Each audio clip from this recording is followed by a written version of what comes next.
जैसे दिनों का वहम क्यों करते हैं महाराज जी? सारे दिन भगवान के हैं तो जैसे मंगलवार को नहीं नहीं करना। नहीं नहीं, इसमें शास्त्र मर्यादा है। इसमें जो शास्त्र मर्यादा है उसका हमें पालन करना चाहिए। जैसे संध्या के समय मैथुन नहीं करना, भोजन नहीं करना, शयन नहीं करना, उस समय जप करना, भगवान का ध्यान करना। तो शास्त्र जो आज्ञा करता है, हम अगर उसका पालन करेंगे तो हमारी उन्नति होगी। अब जैसे गुरुवार के दिन किसी भी स्थिति में बाल नहीं कटाना, द्वादशी के दिन किसी भी स्थिति में तुलसी जी को नहीं छूना। तो जो शास्त्र मर्यादा बनाई गई, अब उसमें हम क्यों नहीं कह सकते?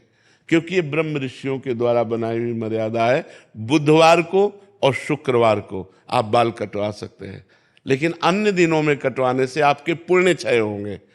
ब्रह्म ऋषियों ने जो मर्यादा बना रखी है, अगर हम उससे चलेंगे तो हमें ज्यादा लाभ मिलेगा। अब रोज सुबह लोग बाल आदि, तो हम कहते हैं केवल बृहस्पतिवार को मत करवाओ, और ना मानो तो गुरुवार का दिन परम पवित्र गुरु के लिए है, उस दिन आप क्षौर कर्म न करें, बिल्कुल निषेध है। नहीं, उससे पुण्य नष्ट होते हैं, आयु नष्ट होती है, बुद्धि नष्ट होती है। अब अगर आप नहीं मानोगे तो वैसे ही आपके आचरण होते चले जाएंगे, गिरते चले जाओगे। देखो, आप सब लोग यहाँ क्या देखने आए हो, हम आपको बता रहे हैं। आप यहाँ क्यों आए हो, हम दो बातें आपसे रखते हैं। आप क्या देखने आए हो और आप यहाँ क्यों आए हो?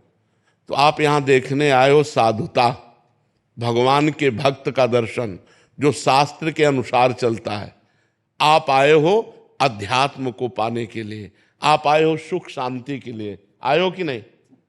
अगर हम धर्म से ना चलते हो तो आप हमारे दर्शन करने आओगे क्या?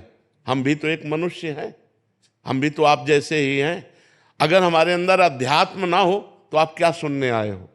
तो आप सोचो, उन्हीं ब्रह्म ऋषियों ने ये मर्यादा रखी। वैसे ही जब हम चलते तो हमारे अंदर तेज, हमारे अंदर शांति, हमारे वचनों का प्रभाव, हमारे दर्शन मात्र से तुम्हें सुख मिलेगा।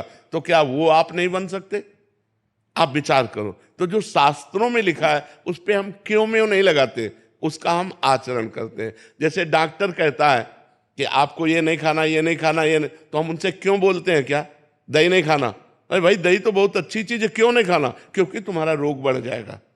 जब तुम ठीक हो जाओगे तब तुम सब कुछ कर सकते हो, लेकिन जब तक ठीक नहीं होते तब तक तुम्हें दही नहीं खाना, ऐसा मना किया जाता है ना। जब तक हमारा ज्ञान नष्ट नहीं हो जाता तब तक ये सब बातें, और ज्ञान नष्ट हो गया तो फिर कोई नियम नहीं, फिर वो सबके ऊपर पहुंच जाता है। जब स्वस्थ हो गया तो खूब दही खाओ, क्या परेशानी है?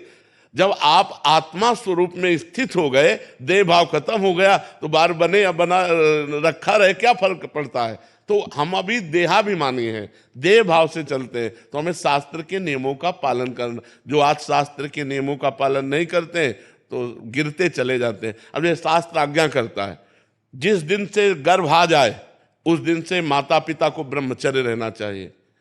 क्यों? क्योंकि वही वीर शक्ति फिर उसके ऊपर जाएगी तो उसके दिमाग पे, उसके अंगों पे वो कुप्रभाव पैदा करेगी, वो उसकी हानि पैदा करेगी और उसमें गलत संस्कार पड़ जाएंगे। कौन मानता है?